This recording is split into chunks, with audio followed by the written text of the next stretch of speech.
અને એક વસ્તુ સમજી લેજો, સત્સંગમાં જ્ઞાનની જરૂર નથી, સત્સંગમાં ભક્તિની જરૂર છે. સત્સંગમાં જ્ઞાનની જરૂર નથી, ભક્તિની જરૂર છે. એટલા માટે સૌથી પહેલું સ્થાન ભક્તિનું આપ્યું છે.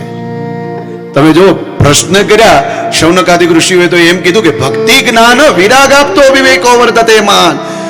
અમને એવી કથા સંભળાવો કે સૌથી પહેલા અમને ભક્તિ મળે. કારણ કે જેની અંદર ભક્તિ આવશે ને એની અંદર આપોઆપ જ્ઞાન આવવાનું જ છે. અને જેની અંદર ભક્તિ અને જ્ઞાન બંને આવી જશે ને એ આપોઆપ સમય આવશે ને ત્યારે વૈરાગ ધારણ કરી લેશે. એને પછી ક્યાંય જવાની જરૂર નહીં પડે, ઘરમાં હશે ને તો એ વૈરાગી જ હશે.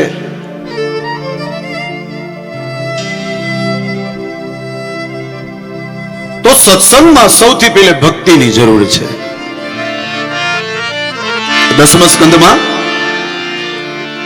જ્યારે કૃષ્ણ ભગવાનની થાળીમાં માખણ માં દેવકીએ પીરસ્યું અને ત્યારે કૃષ્ણ ભગવાનને માં યશોદાની યાદ આવી અને ત્યારે ગોકુલની સામે જોઈ અને કૃષ્ણ રોવા લાગે. એની બાજુમાં ઉદ્ધવજી ઉભા હતા. ઉદ્ધવજી ઉભા થયા, ગયા કૃષ્ણ પાસે. કૃષ્ણની સામે જોયું, કૃષ્ણ રોવે. અરે આપ કેમ રોવો છો પ્રભુ? કૃષ્ણએ કહ્યું કે હે ઉદ્ધવજી, મારી માં દેવકીને કહી દેજો કે આજ પછી મારા ભાણામાં, મારી થાળીમાં કોઈ દિવસ માખણ ન પીરસે.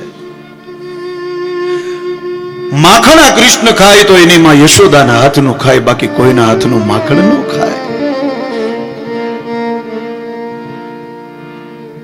એ માખણ જોતા મને મારી માં યશોદા યાદ આવે, મને ગોપીઓ યાદ આવે, મને મારું ગોકુલ, મારું વ્રજ યાદ આવે. એમ કરીને કૃષ્ણ રોવા માંડ્યા. અને ત્યારે ઉદ્ધવજીને જ્ઞાનનું અભિમાન હતું ને, એટલે કૃષ્ણને કહ્યું વારે વારે તું ગોપીઓને યાદ કર, યશોદાજીને યાદ કર, ગોકુલને યાદ કરે છો. એક કામ કરું છું કૃષ્ણ, હું એના પાસે જાઉં સંદેશો લઈને અને હમણાં એને જ્ઞાન ઉપદેશ દઈને આવું. કૃષ્ણ કહે હા બરોબર, એક કામ કરો ઉદ્ધવજી, તમે જાઓ ગોકુલમાં જાઓ, ગોપીઓને મળો, જ્ઞાન ઉપદેશ આપો, ત્યાં જરૂર છે. પણ જતા જતા એક કામ કરજો, મારો રથ લેતા જજો અને મારું મુગટ પહેરતા જજો. ટૂંકમાં કહું તો ઉદ્ધવજી ગયા. ગોપીઓએ જોયું કે કોઈ આવ્યું છે, પણ સુવર્ણનો રથ જોયો ને એને એમ થયું કે કૃષ્ણ ગયા હતા ત્યારે સોનાના રથમાં ગયા, અત્યારે કદાચ કૃષ્ણ આવ્યા લાગે છે. એટલે બધી ગોપીઓ સામે દોડી, આ બાજુથી રથ આવે, આ બાજુથી બધી ગોપીઓ દોડી. પણ જેવી ગોપીઓ નજીક આવી જોયું કે આ કૃષ્ણ નથી, એ કૃષ્ણ જેવા જે દેખાય છે ઉદ્ધવ છે. એટલે જે ગતિથી આવ્યા હતા ને એ ગતિથી પાછા વળી ગયા બધી ગોપીઓ. ઉદ્ધવ નીચે ઉતરા, ગોપીઓની પાછળ દોડ્યા અને કઈ ગોપીઓ ઉભી રહો, હું કૃષ્ણનો સંદેશો લઈને આવ્યો છું. ગોપીઓ ઉભી રહી, ઉદ્ધવજીની સામે જોવે.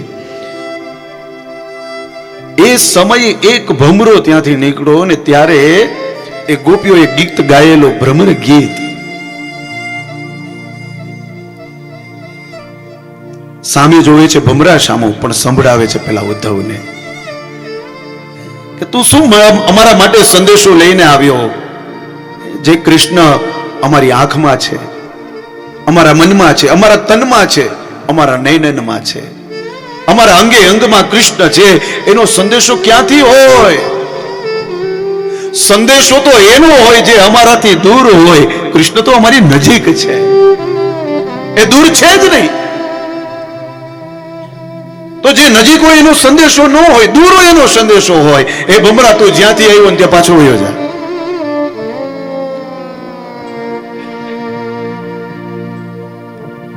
એમાંની એક ગોપી બોલી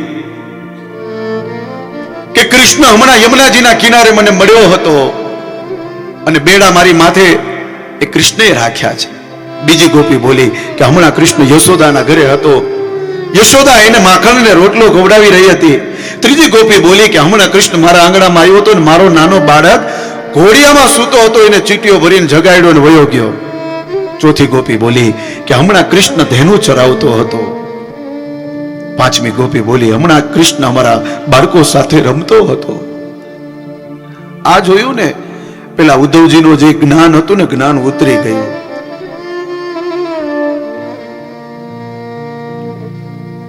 જે વ્યક્તિ જ્ઞાન ઉપદેશ દેવા માટે આવેલા હતા એ ઉદ્ધવજીને આજે ભક્તિનો ઉપદેશ ગોપીઓએ આપી દીધો. વિચાર કરો, એ ગોપીઓની ભક્તિમાં તાકાત કેટલી હશે. એનો મતલબ એમ કે જ્ઞાન કરતા ભક્તિ સર્વશ્રેષ્ઠ છે. જે વ્યક્તિની અંદર ભક્તિ આવશે ને એને જ જ્ઞાન આવે. બાકી જ્ઞાન હોય અહીંયા ભક્તિ આવે એવું જરૂરી નથી. એ ખાલી ગ્રંથને માને. પણ અહીંયા વાત કરી છે ભક્તિની.